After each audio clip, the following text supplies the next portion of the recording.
एक बार की बात है। ठनकपुर नाम का बहुत बड़ा राज्य था। उसमें एक छोटा सा गांव था। इस गांव का एक नियम था जो कई वर्षों से चला आ रहा था। वो ये था कि इस गांव के राजा का चुनाव खुद वहां के लोग ही करते थे, और वो जो भी राजा चुनते वह 5 साल तक राज्य करता था। उसके बाद उसे पास के घने जंगल में छोड़ दिया जाता था। यही उस गांव का रिवाज था।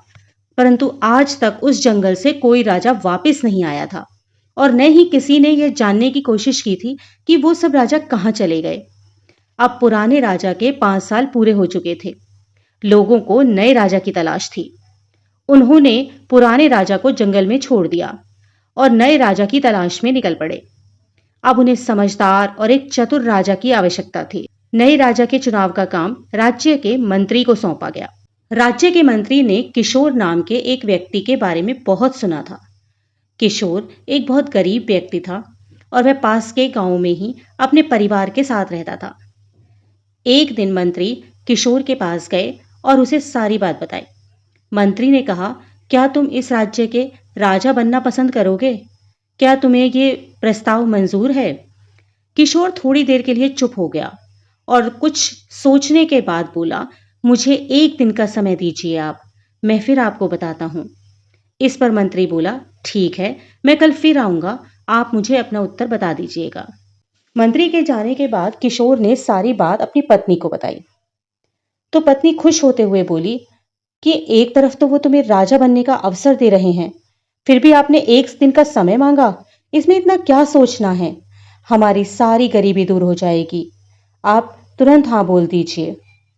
किशोर ने कहा, लेकिन क्या तुम जानती हो कि इस राज्य का नियम है कि पूरे 5 साल होने के बाद वह राजा को बदल देते हैं और पास के जंगल में छोड़ देते हैं, जहां से आज तक कोई भी राजा वापस नहीं आ पाया है, और किसी को यह तक पता नहीं है कि वह राजा कहाँ गए, उनका क्या हुआ।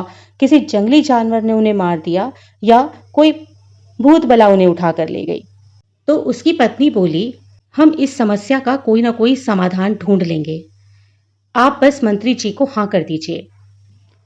एक दिन पूरा होने के बाद किशोर मंत्री के पास गया और बोला, मुझे आपका प्रस्ताव मंजूर है, परंतु मेरी एक शर्त है कि मैं उस जगह को देखना चाहता हूं जहां सभी राजाओं को आप छोड़कर आते हो। मंत्री बोले, ठीक है, और मंत्री ने उसे वह जगह दिखा दी। किशोर ने देखा चारों ओर घना जंगल था, वहां जानवर भी हो सकते थे। फिर वह वहां से चला गया, और राजा बनने के बाद उसने सबसे पहला जो काम किया वह था कि वह उस जंगल में गया और उस जंगल को साफ करवाने का आदेश दिया। वहां लोगों के रहने की व्यवस्था की, रोजगार उपलब्ध कराए और जंगल को साफ करके एक नया नगर बसा दिया। कुछ समय बाद किशोर को राजा बने हुए 5 साल पूरे हो गए। प्रथा के अनुसार उसे भी उसी जगह पर, जहां पहले जंगल था और अब एक भरा पूरा नगर बस चुका था, छोड़ दिया गया। अब वहां उसे किसी प्रकार का कोई खतरा नहीं था।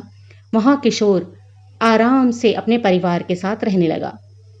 इस तरह से किशोर और उसकी पत्नी की सूझबूझ से उनकी जान बची, और उन्होंने एक अच्छी और सुदृढ़ जिंदगी जी।